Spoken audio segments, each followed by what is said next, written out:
I really want to support this guy. I want you to go far. Do not uende kumberi. Yes, mwari vakuitira zvakanaka uende kumberi. Pa National Cup Clash painopera. Toda kuti vanhu vataure zvimwe.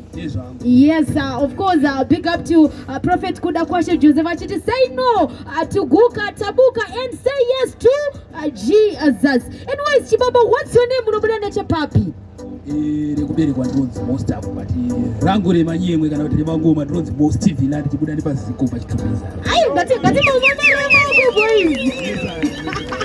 Chibaba, what's your name? Unobuda nechepapi?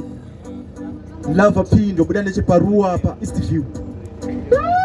Yeah, shout out to Rua. Chinzgoika boys ka. Ndoda kuti pane pamumanye 449 ka. Saka ndichatanga newe ndizvo ka. DJ, no time to waste. Well, it's most TV la.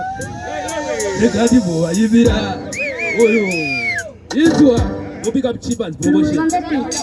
Baba Ngoma ni legend sababu male plus yokazira ba. Yitsi kungeshata wale.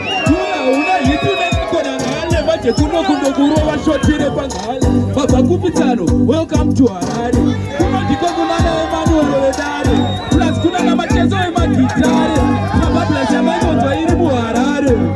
Wana tanzira tangitwa Panusara bushampuka lumunyaka Kogetu kutuwa bindira mumunda Tuma baba kuke paprika Twena baba Harare wangu ibe chiti Ona hapa uri kupesa na ne biti Kusula kwa waso ukakatire hiti Fata nanga tongu reko diere Aditi inini dino kupeta Dosienda kumeta Sema panga iwewe ndiwe wandinoroza Seka nyama kanyama ndino kuteta Tokuro wa kopo Tokuro wa heta Kugosikane kubonda mataka Tichiba pondira mutaka Aba vanakana swaka Iti goma toiri kutokolaka Pana no munyunyange maratona Staira rengoma inini ndini dorigona Ndini ndomeza kuita kunge iye tona Yauone Fantan, Fantan ndatona Ngoma tateto tipeta Wapana kunge hove ndini dovareta Naibaneta tinache mamuneta Utarisi, naikuno ukima muneta Ono